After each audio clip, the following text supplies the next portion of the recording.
آپ نے خود بات کی نا سٹارٹ سے، تو سٹارٹ نبی علیہ السلام نے جو لیا کافروں سے لیا، اور آپ علیہ السلام نے پہلے مکی دور میں دعوت توحید دی، انہیں پکا مسلمان بنایا، ایسا ہی ہے نا؟ ہم تو اسٹیج پہ پہنچے ہی نہیں نا ابھی. یہاں کہاں مسلمان ہیں جنہیں میں ایک جماعت کے اندر شامل کروں؟ مسلمان تو ہے ہی کوئی نہیں ہے. اسلام کی روح سے جو نماز نہیں پڑھتا وہ مسلمان ہی نہیں ہے، تو اسے پھر اقامت دین کی دعوت دی جائے گی یا نماز پڑھنے کی دعوت دی جائے گی؟ اسلام کی روح سے قبر سے مانگنے والا پاکستان کے شناختی کارڈ میں مسلمان ہے، کلمہ کو مشرک ہے، اسے توحید کی دعوت دی جائے گی یا اقامت دین کی؟ کہ 22 کروڑ کی عوام میں ہم آٹے میں نمک بھی نہیں ہے. 22 کروڑ کی عوام میں ہم آٹے میں نمک بھی نہیں ہے میرے بھائی. یہ ملک ہمارا ملک نہیں ہے، یہ بریلویوں کا ملک ہے. ہاں سیدھی سی بات ہے. الحمدللہ رب العالمین والصلاة والسلام علی سید الانبیاء والمرسلین، اما بعد فاعوذ باللہ من الشیطان الرجیم، بسم اللہ الرحمن الرحیم. عربی کا ایک محاورہ ہے، کل اناء یترشح بما فیہ، ہر برتن وہی اگلتا ہے جو اس کے اندر ہوتا ہے، برتن سے وہی چیز اچھل کے باہر آتی ہے جو اس کے اندر ہوتی ہے. مرزا جہلمی ایک طرف تقیہ کی چادر اوڑھ کے منافقانہ روش اختیار کرتے ہوئے یہ کہہ دیتا ہے کہ میں کسی مکتبہ فکر کو کافر نہیں کہتا. آج بھی میں سب علماء کو سنتا ہوں، ان کی کتابیں پڑھتا ہوں، حق بات قبول کرتا ہوں. جہاں پر اختلاف رائے ہو میں الحمدللہ ڈنکے کی چوٹ پہ اپنا اختلاف ریکارڈ کرواتا ہوں، لیکن تکفیر کسی کی نہیں کرتا سوائے قادیانیوں کے، جو اہل سنت کا ہی ایک آف شوٹ ہے، اور اہل تشیع کا جو آف شوٹ ہے نصیریہ. میں تمام مکاتب فکر کو مسلمان مانتا ہوں، ایک طرف تو یہ کہتا ہوا نظر آتا ہے، لیکن دوسری طرف اس کے بیانات کے اندر، اس کی سپیچز کے اندر بہت سارے ایسے مواقع موجود ہیں جہاں یہ مسلمانوں کی اکثریت کو غیر مسلم اور کافر اور نعوذ باللہ تعالیٰ قبر پرست اور ان کو کلمہ گو مشرک قرار دیتا ہوا نظر آتا ہے. ابھی اس نے بیان اپلوڈ کیا ہے، اقامت دین کے حوالے سے اسے سوال کیا گیا تو مرزا جہلمی نے فوراً جٹ سے یہ جواب دے دیا کہ اقامت دین کس پر کریں؟ یہاں کوئی مسلمان ہی نہیں. اقامت دین تو مسلمانوں پہ کرنی ہے نا، یہاں تو کوئی مسلمان ہی نہیں. مسلمان ہو تو اس پر اقامت دین کریں. اور پھر یہ بھی کہا کہ پاکستان جو ہے یہ ہمارا ملک نہیں ہے، پاکستان بریلویوں کا ملک ہے. ہم تو کہتا ہیں آٹے میں نمک کے برابر ہیں. یہ جو مسلمان پاکستان کی مردم شماری میں کہتا ہے نا، یہ مردم شماری میں مسلمان ہے، قرآن و سنت کی روشنی میں مسلمان نہیں ہے. تو مرزا جہلمی کے یہ بیانات واضح بتاتے ہیں کہ مرزا جہلمی پاکستان کے اندر کروڑوں بریلویوں کو مسلمان نہیں مانتا. ان کو نعوذ باللہ تعالیٰ قبر پرست مانتا ہے، کلمہ کو مشرک مانتا ہے. نہ صرف پاکستان کے اندر بلکہ انڈیا کے اندر، بنگلہ دیش کے اندر، افغانستان کے اندر، نہ صرف ان ممالک کے اندر بلکہ پوری دنیا کے اندر جہاں کہیں اہل سنت کے عقیدے پر مسلمان موجود ہیں، چاہے وہ عرب ممالک کے اندر ہوں. خود اس کے اپنے بیانات موجود ہیں، اس کے باقاعدہ کلپس موجود ہیں جس کے اندر اس نے یہ کہا ہے کہ ایک جگہ پہ یہ بات کر رہا تھا اور کہتا تھا کہ رفع الیدین یہ توحید کا قلعہ ہے پاکستان، انڈیا، بنگلہ دیش اور افغانستان کے اندر. باقی عرب ممالک کے اندر تو کہتا ہے کہ بہت سارے شافعی ایسے ہیں جو رفع الیدین کرتے ہیں لیکن وہ پکے قبر پرست ہیں. اسی لیے میں کہتا ہوں توحید کا، ختم نبوت کا قلعہ ہے رفع الیدین سے نماز پڑھنا، ایٹ لیسٹ سب کانٹیننٹ میں. باقی ملکوں میں تو شافی بھی صوفی ہیں بڑے بڑے، وہ رفع الیدین سے ہی پڑھتے ہیں لیکن کٹر قبر پرست ہیں. میں سب کانٹیننٹ کی بات کر رہا ہوں. شافعی ان کو قبر پرست قرار دیا، ان کو کلمہ کو مشرک قرار دے رہا ہے. حالانکہ پوری دنیا کے اندر جہاں کہیں مسلمان آباد ہیں اہل سنت کے عقیدے پر، چاہے وہ حنفی ہوں، شافعی ہوں، مالکی ہوں، حنبلی ہوں، وہ اصحاب قبور سے فیض و برکت کے قائل ہیں. اہل سنت، جمہور اہل سنت و جماعت وہ اصحاب قبور سے، قبر والوں سے فیض و برکت کے قائل ہیں. پوری دنیا کے اندر انبیاء، صحابہ، اہل بیت اور اولیاء اللہ کے مزارات موجود ہیں. ہزار سال پہلے کے بحمد اللہ تعالیٰ مزارات اولیاء اللہ کے، صالحین کے پوری دنیا کے مسلمانوں کے ملکوں کے اندر موجود ہیں. چاہے وہ سب کانٹیننٹ ہو، چاہے انڈیا، پاکستان، بنگلہ دیش ہو، چاہے وہ ممالک جو ہیں وہ عرب ممالک ہوں. رسول اللہ صلی اللہ علیہ وآلہ وسلم کا روضہ اقدس، صحابہ اکرام کے مزارات، اولیاء اللہ کے مزارات، اس بات کا بین ثبوت اور دلیل ہے کہ پوری دنیا کے اندر جو میجورٹی میں اکثریت مسلمان ہیں وہ اس عقیدے پر ہیں. اسی نظریے پر ہیں، وہ اصحاب قبور سے فیض و برکت کے قائل ہیں، لیکن مرزا جیلمی کی نگاہ کے اندر یہ تمام کے تمام نعوذ باللہ تعالیٰ یہ کلمہ کو مشرک ہیں، کلمہ تو پڑھتے ہیں لیکن مرزا جیلمی کی نگاہ کے اندر یہ مشرک ہیں۔ اور ایک جگہ پہ وہ کہتا ہے کہ جناب میں کسی کو جناب وہ کافر نہیں کہتا، یہ بھی کہتا جا رہا ہے کہ اس وقت مسلمان ہے ہی کوئی نہیں، اقامت دین کس پر کریں، اور یہ بھی کہتا ہے کہ میں کسی کو کافر نہیں کہتا، میں کسی کی تکفیر نہیں کہتا۔ تو یہ دور معیار اور دوری روش ہے، منافقانہ روش ہے مرزا جیلمی کی، جو اپنے لیکچرز اور بیانات میں مرزا جیلمی اختیار کرتا رہتا ہے۔ مرزا جیلمی کی طرح ایک اور ایک موٹیویشنل اسپیکر ہے، یوٹیوبر ہے، اس نے بھی اسی راہ کو الاپا ہے کہ مسلمان ہے ہی کوئی نہیں، اقامت دین کس پر ہو۔ ساحل نامی ایک موٹیویشنل اسپیکر ہے۔ جب جاہلیہ کا پورا دور ہے تو اکیلے کی ویلیو اربوں کی ویلیو جتنی ہوتی ہے۔ اگر سارے ہی مومنین ہوں تو پھر تو میں ایک بھی غلطی کروں گا نا تو میری بچت نہیں ہے۔ اس وقت کوئی مومن ہی نہیں ہے، اس وقت ہمیں وہ مثال چاہیے۔ تو یہ ان کی دوغلی پالیسی اور منافقانہ روش ہے ان لوگوں کی، کہ لوگوں کے سامنے جب بات آتی ہے تو کہتے ہیں کہ ہم تو سارے مسلمانوں کو مسلمان سمجھتے ہیں، اور اپنے عقیدے کے خلاف جب بات آتی ہے تو مسلمانوں کی تکفیر کرتے ہیں۔ یہی مرزا جیلمی اس نے ایک اور بیان کے اندر بے نمازی کے بارے میں بیان دیا، اور یہاں تک یہ کہا ہے کہ بے نمازی جو نماز نہیں پڑھتا یہ قرآن و سنت کی روشنی میں تو کافر ہے، البتہ پاکستان کی مردم شماری کے اندر مسلمان ہے۔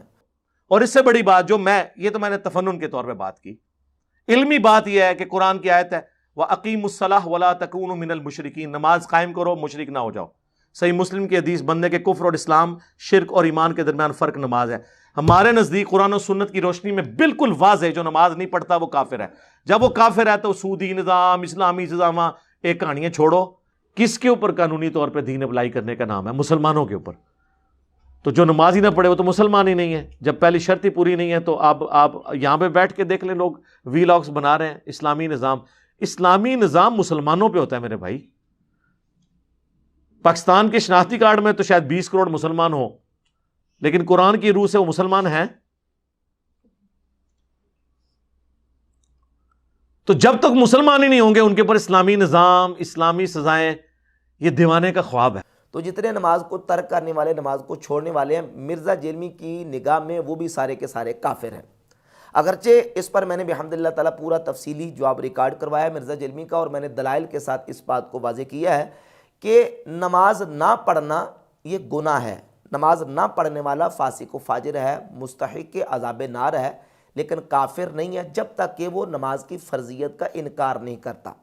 جن احادیث کے اندر وعید موجود ہے کہ من ترک صلاۃً، جس نے نماز کو چھوڑا، اس کی تعویل علماء نے، ہمارے امام اعظم ابو حنیفہ رحمۃ اللہ تعالی علیہ نے اور دیگر فقہاء نے یہ کیا ہے، من ترک اے من جہدا، من استخفا، من استحلا، یعنی جس نے نماز کو ترک کیا، مطلب یہ ہے کہ جس نے نماز کا انکار کیا، جس نے نماز کو چھوڑنے کو حلال جانا، جس نے نماز کا استخفاف کیا، نماز کی توہین کی، فقد کفر، پس وہ کافر ہے۔ جو نماز کو فرض سمجھتا ہے، نماز کا عقیدہ اور اعتقاد رکھتا ہے، لیکن اپنی عملی کوتاہی سے نماز کو ترک کرتا ہے، وہ گناہگار تو ہے، عذاب نار کا مستحق تو ہے، لیکن کافر نہیں ہے۔ لیکن مرزا جیلمی نماز کے ترک کرنے پر بھی نماز کے تارک کو کافر کرا دیتا ہے، اور پھر کہتا ہے میں کسی مسلمان کو کافر نہیں کہتا۔ اسی طرح ایک موقع پر مرزا جیلمی نے یہ بیان دیا تھا کہ زکوٰۃ کو ترک کرنے والا بھی کافر ہے، پھر ساتھ ہی بیان دے دیا کہ زکوٰۃ کا انکار کرنے والا، ترک کرنے والے کو بھی کافر کہا۔ تو ایسے لوگ تو آپ سمجھے کافر ہو چکے جو زکوٰۃ نہیں دیتے اور اس کو فرض نہیں سمجھتے۔ زکوٰۃ سارے مال کے اوپر دینی ہوگی۔ تو زکوٰۃ کا انکار کرنے والا تو کافر ہے، لیکن مسلمان دنیا میں آپ کتنے لوگ ایسے دیکھیں گے کہ جو زکوٰۃ کا انکار کرتے ہیں؟ آپ کو کوئی اکا دکا شاید کو ملے، ورنہ زکوٰۃ کو فرض مسلمان سمجھتے ہیں۔ البتہ یہ ہے کہ جو اپنی عملی کوتاہی سے ترک کرتا ہے وہ گناہگار ہے، کافر نہیں ہے۔ اسی طرح مرزا جیلمی نے ایک اور تکفیری فتویٰ دیتے ہوئے یہ کہا کہ جو لوگ کشف و الہام کے قائل ہیں، کشف اور الہام کو مانتے ہیں، میں ان کو بھی کافر سمجھتا ہوں، الیاذ باللہ تعالیٰ۔ کہ مجھے کسی کو کلیریفیکیشن دینے کی ضرورت نہیں ہے، میں تو پہلے یہ کہتا ہوں کہ جس شخص نے نبی نام کہہ کے اللہ کے ساتھ اپنا تعلق قائم کیا، نبی علیہ السلام کے بعد